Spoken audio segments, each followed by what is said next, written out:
kabut asap yang berasal dari kebakaran hutan dan lahan melanda sebagian besar Pulau Sumatera dan Kalimantan. Bencana itu telah sampai pada taraf yang sangat mengkhawatirkan. Hingga akhir pekan lalu, Kementerian Lingkungan Hidup dan Kehutanan mencatat ada 156 titik panas. Kondisi tersebut mendesak untuk ditanggulangi lembaga lintas sektoral karena kabut asap sudah mengganggu kehidupan masyarakat. Badan Penanggulangan Bencana Nasional BNPB mencatat sekitar 25,6 juta penduduk Indonesia terpapar asap beracun akibat kebakaran hutan dan lahan. Tidak hanya itu, kerugian akibat kebakaran lahan serta kabut asap diperkirakan mencapai miliaran rupiah. Sungguh ironis, kebakaran hutan dan lahan terjadi setiap tahun selama 18 tahun terakhir dan hingga kini tanpa terobosan berarti untuk menanganinya. Apalagi para pelaku pembakaran hutan dan lahan yang menimbulkan bencana kabut asap belum mendapatkan hukuman penjara dan denda maksimal. Karenanya pemerintah dituntut memberikan solusi terhadap bencana kabut asap sehingga kita tidak lagi harus selalu berkutat pada masalah berulang yang selalu muncul setiap tahun. Tidak hanya pemadaman api, tetapi juga ada tindakan tegas terhadap pelaku pembakaran hutan dan lahan. Kabut asap pekat akibat kebakaran hutan dan lahan yang menyelimuti sejumlah wilayah di Sumatera dan juga Kalimantan sudah masuk kategori darurat karena mengganggu kehidupan masyarakat. Masalahnya selama 18 tahun bencana yang berulang setiap tahun seperti tanpa solusi. Lalu seperti apa jalan keluar untuk menangani persoalan itu agar di masa mendatang tidak muncul lagi? Untuk membahas hal ini sudah hadir di studio Berita 1 Manajer Penanganan Bencana Walhi Nasional Mukri Friyatna.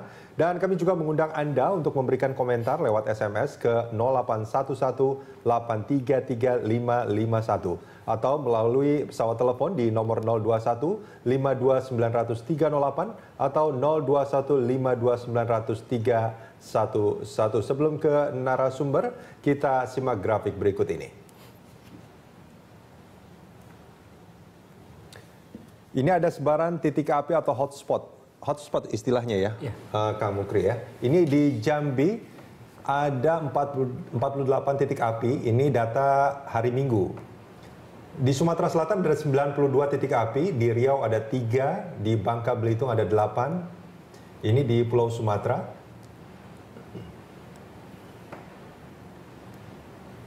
Sementara di Kalimantan juga ada di Berau ada 24 titik, di Kutai Kertanegara ada 23, dan di Kabupaten Kutai Timur ada 23 titik api. Ini data diolah dari berbagai sumber.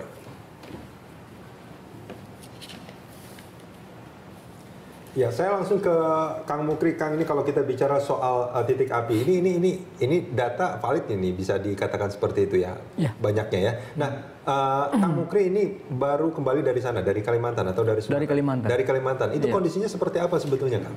Ya, yang kita dapati ternyata memang titik api atau tempat terbakar itu ada di kebun-kebun milik perusahaan. Kebun-kebun milik perusahaan, artinya apa?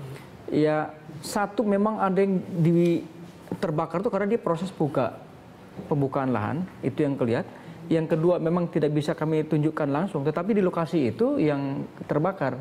Kami tidak menemukan langsung misalnya orangnya gitu ya, siapa yang saat itu ngebakar, tapi yang jelas hari itu terbakar. Paling tidak nggak mungkin juga orang ngebakar ngasih tahu saya mau ngebakar lahan gitu kan, memang itu juga pasti ditemukan. Logiknya seperti itu. Nah, ini kalau saya tidak salah, sebetulnya kan perusahaan-perusahaan yang menguasai atau apa namanya, ya menguasai lahan, itu di undang-undangnya bukankah mereka mestinya berkewajiban untuk apa namanya bertanggung jawab seperti itu? Ya, kalau semua undang-undangnya berkata demikian, undang-undang lingkungan hidup, undang-undang kehutanan, banyak sekali peraturannya. Tetapi ya faktanya sampai hari ini 18 tahun kejadian yang sama berulang-ulang terus.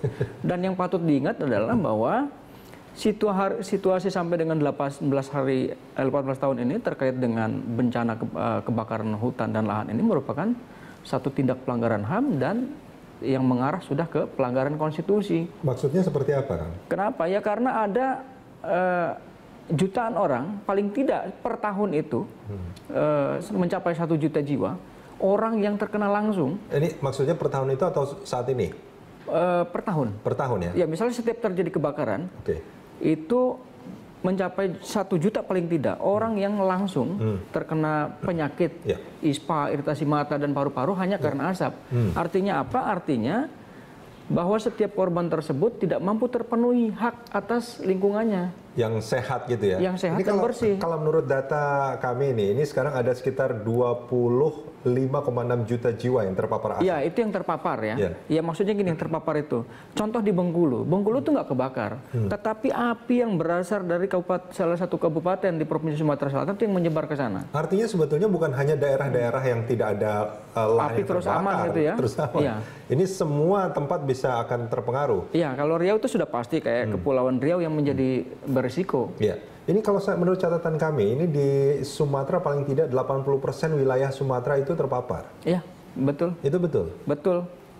Betul, hanya di daerah-daerah kayak misalnya kalau di ujung Sumatera antara Aceh dan Lampung itu daerah perkotaan aja yang tidak. Tapi kalau misalnya Lampung ke bagian utara, kemudian Aceh bagian Tamiang ke sini dan barat, itu juga ada api. Ini jangan-jangan tempatnya Kang Mukri di Lampung juga terkena dampak juga? Ada, dan yang menjadi juga pertanyaan kita, karena kami kenapa bertanya juga ya, karena belum mampu membuktikan brek gitu ya.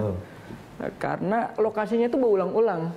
Maksudnya lokasi yang sama? Ya misalnya di konsesi PTA gitu ya, PTA tahun kemarin sekarang juga di PTA gitu, nggak berubah. Kalau gunung juga umpama misalnya Gunung Lau ya di Gunung Lau juga. Apa artinya kalau menurut Kang Mukri? Ya kalau tempo hari, apa ini? kalau tempo hari di kawasan hutan ya, memang kita menemukan fakta bahwa itu ada modus untuk proyek gerhan reboisasi, ada di kawasan-kawasan hutan negara.